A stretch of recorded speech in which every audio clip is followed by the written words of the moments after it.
বন্ধুগণ, শীতাংশুর চ্যানেলে আপনাদের সকলকে স্বাগত। আপনাদের প্রথমেই এই চ্যানেলটি সাবস্ক্রাইব করতে এবং ভিডিওটি লাইক ও শেয়ার করতে অনুরোধ করব। আজকে জিওপলিটিক্সের যে খবরটা নিয়ে আমি আলোচনা করব, সেটা সবচেয়ে গুরুত্বপূর্ণ একটা খবর।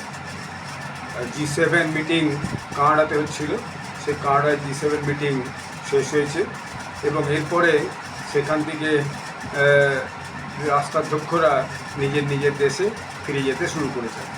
আমাদের প্রধানমন্ত্রী মোদিজিও সেখানে মিটিং আমন্ত্রিত ছিলেন এবং তিনি সেখানে মিটিংয়ে গিয়ে হাজির হয়েছেন এবং সেখানে মিটিংয়ে সমস্ত রাষ্ট্রাধ্যক্ষদের সঙ্গে যেটা ওপেন সেশন সেখানে আলোচনা করেছেন এবং তারপরে বিভিন্ন দেশের সঙ্গে দ্বিপাক্ষিক বৈঠকও করেছেন।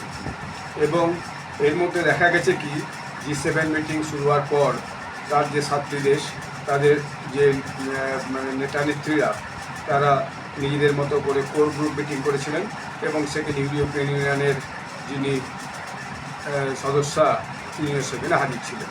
কিন্তু এরপর দেখা গেল কি, মিটিংয়ের প্রথম দিনের শেষ হওয়ার আগেই বা শেষেই বলা যায় প্রেসিডেন্ট ডোনাল্ড ট্রাম্প কিন্তু তার দেশে আমেরিকায় ফিরে যান এবং তিনি ফিরে যান এই অজুহাতে যে ইতিমধ্যে মিডল ইস্টে ইরান এবং ইসরায়েলের সঙ্গে ভয়ানক যুদ্ধ শুরু হয়েছে।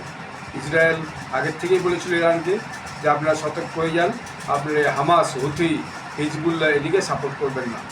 ইরান কি করে, এখান থেকে যে ইসরায়েলের পাশে যে গাজাতে হামাস উগ্রপন্থীকে সমর্থন করে, ফির ইয়েমেনে হুতি বিদ্রোহীকে সমর্থন করে এবং লেবাননে হিজবুল্লাহকে সমর্থন করে, তাদেরকে অস্ত্রশস্ত্র, টাকা পয়সা ইত্যাদি দিয়ে মদত করে।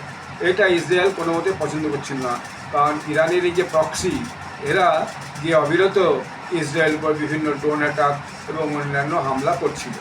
এইটা ইসরায়েল মোটেও পছন্দ হয়েছিল। সেটা দীর্ঘদিন যাবৎ ইরানকে সেটা ইসরায়েল বলে এসছে যে আপনারা এগুলো বন্ধ করুন, নাহলে কিন্তু আপনি যখন আক্রমণ করুন। ইরান যে পরমাণু যে বম তৈরি করার জন্য যে উদ্যোগ নিয়েছিল, সেই উদ্যোগটা বন্ধ করার জন্য ইসরায়েল এবং আমেরিকা দুপক্ষই খুব ভীষণভাবে চেষ্টা করছিল, কিন্তু ইরান সেটা কোনোভাবে শুনেনি এবং ইউরেনিয়াম সমৃদ্ধকরণ এবং পরমাণু বম তৈরি করা এইটার ব্যাপারে ইরান কিন্তু খুবই সচেষ্ট ছিল। এর ফলে ইসরায়েল এবং আমেরিকা দুই দেশই খুবই বিরক্ত ছিল। কিন্তু তার মধ্যেও দেখা গেল যে ইসরায়েল প্রথমে কী করলো, যে ওই ইরানের যে প্রক্সিগুলো ছিল, অর্থাৎ ওই গাজাতে হামাস, তারপরে ইয়েমেনে হুথি, লেবাননে হিজবুল্লাহ, এদিকে একদম নিষ্ক্রিয় করে দিয়ে তারপর ইরানের উপর যথারীতি বলে করে আক্রমণ করে এবং সে আক্রমণ ইরানের ব্যাপক ক্ষতি হয়েছে এবং তাদের পরমাণু ভাণ্ডার যেখানে তৈরি করছিল সেটা নষ্ট হয়ে গেছে। এরপরে বেশ কিছু বৈজ্ঞানিক মারা গেছে, পরমাণু বিজ্ঞানী মারা গেছে এবং সেনাধ্যক্ষ মারা গেছে এবং আরও উচ্চপদস্থ যে সমস্ত সরকারি কর্মচারী, তাদেরকে ইসরায়েল কিন্তু এলিমিনেট করে দিয়েছে। এরপর ইরানও কিন্তু তাদের যে ব্যালিস্টিক মিসাইল, সেই ব্যালিস্টিক মিসাইল দিয়ে ইসরায়েলের উপর ব্যাপক আক্রমণ করেছে এবং এই দুই দেশের মধ্যে একটা ভয়ানক যুদ্ধ আজকে 6 দিন হলো চলছে। তো এইরকম একটা পরিস্থিতিতে মিটিংয়ে এসে এইসব খবর পেয়ে ডোনাল্ড ট্রাম্প বেড়ে গেছেন, এটা তার বক্তব্য এবং এটা হোয়াইট হাউসের প্রেস সেক্রেটারি এটা আগেই সে একটা এক্সে টুইট করে সেটা জানিয়ে দিয়েছিল। এরপর মোদিজি পৌঁছেছেন, কিন্তু একদিকে মোদিজি পৌঁছেছেন আর অন্যদিকে ডোনাল্ড ট্রাম্প বেরিয়ে গেছেন, ফলে দুজনের সঙ্গে আর কোনো দেখা বা কথা হয়নি। কিন্তু মোদিজি তার যে নির্দিষ্ট যে মিটিংগুলো করার ছিল বিভিন্ন দেশের সদস্যদের সঙ্গে একসাথে এবং দ্বিপাক্ষিক বৈঠক, সেখানে ব্যবসা, পরিবেশ, উগ্রপন্থার বিরুদ্ধে সমস্ত দেশের একজোট হয়ে লড়া, এইসব বিষয়গুলো যে বিভিন্ন এজেন্ডা ছিল সেইগুলো নিয়ে তিনি যাবতীয় আলোচনা করেছেন এবং এরপর তিনি সাইপ্রাস বেরিয়ে গেছেন বা বেরিয়ে যাবেন।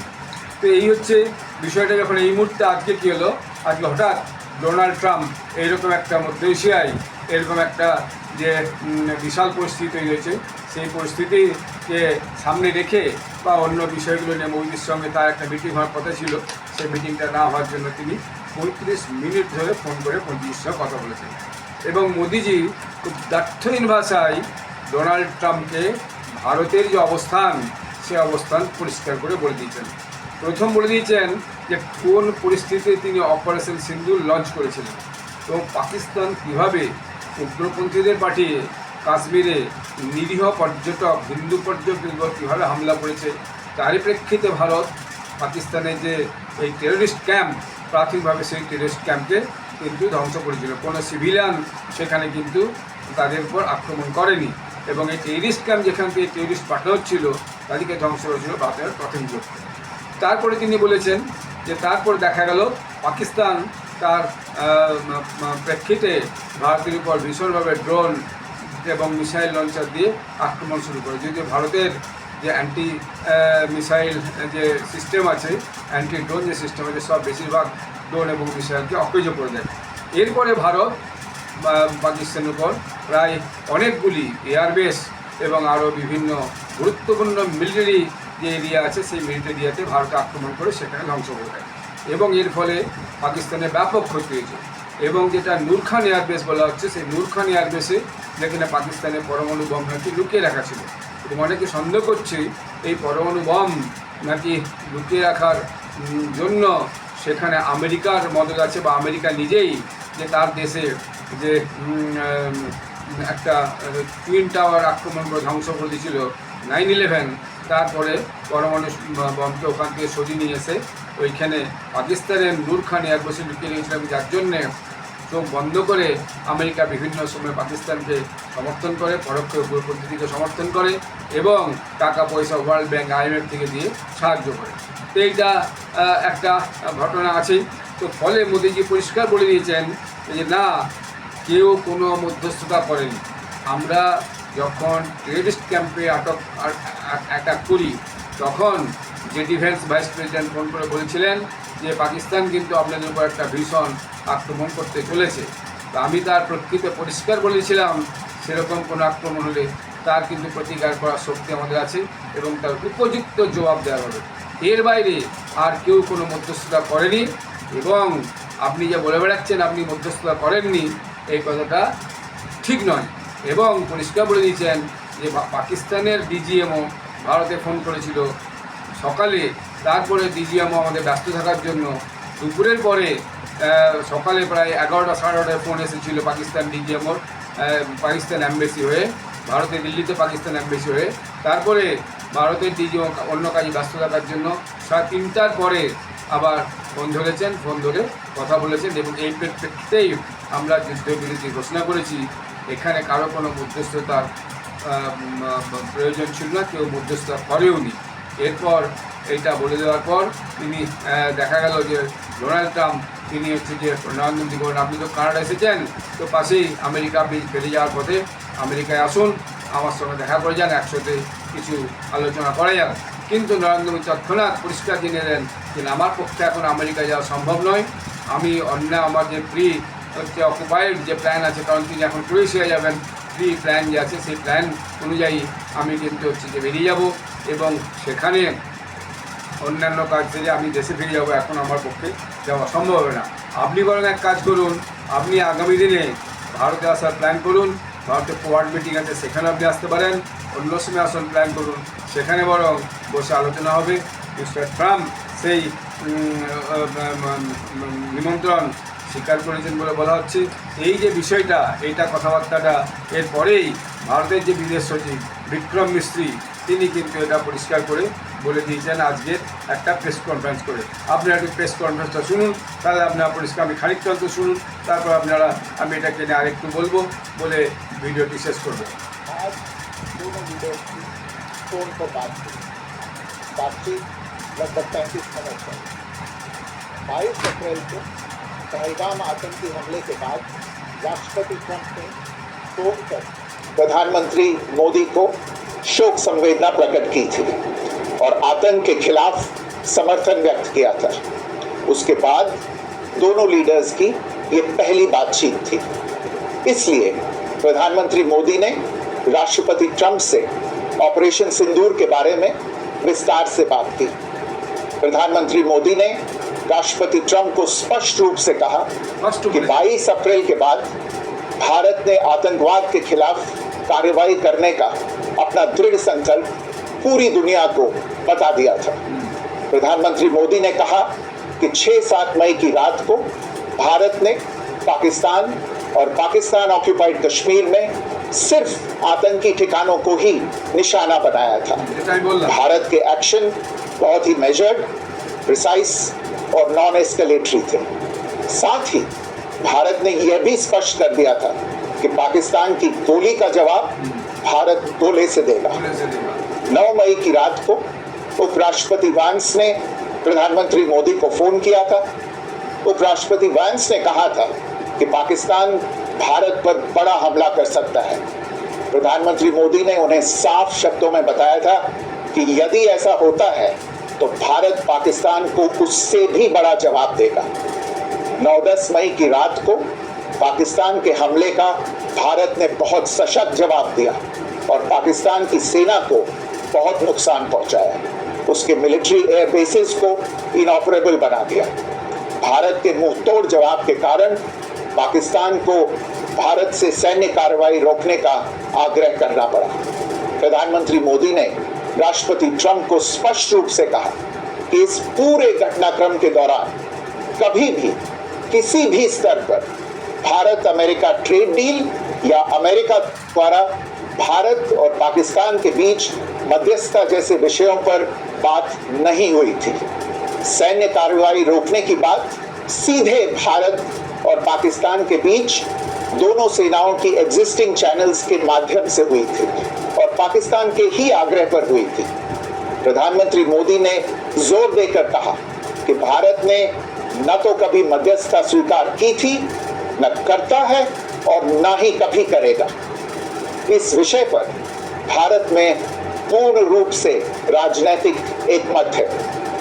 राष्ट्रपति ट्रंप ने प्रधानमंत्री द्वारा विस्तार में बताई गई बातों को समझा और आतंकवाद के खिलाफ भारत की लड़ाई के प्रति समर्थन व्यक्त किया।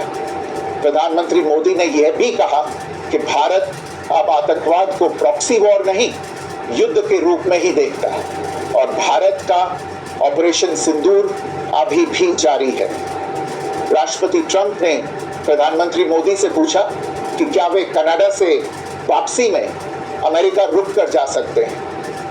पूर्व निर्धारित कार्यक्रमों के कारण प्रधानमंत्री मोदी ने अपनी असमर्थता व्यक्त की। दोनों लीडर्स ने तब तय किया कि वे निकट भविष्य में मिलने का प्रयास करेंगे। राष्ट्रपति ट्रंप और प्रधानमंत्री मोदी ने इजराइल ईरान के बीच चल रहे संघर्ष पर भी चर्चा की। रूस यूक्रेन कॉन्फ्लिक्ट पर दोनों ने सहमति जताई कि जल्द से जल्द शांति के लिए दोनों पक्षों में सीधी बातचीत आवश्यक है और इसके लिए प्रयास करते रहना चाहिए।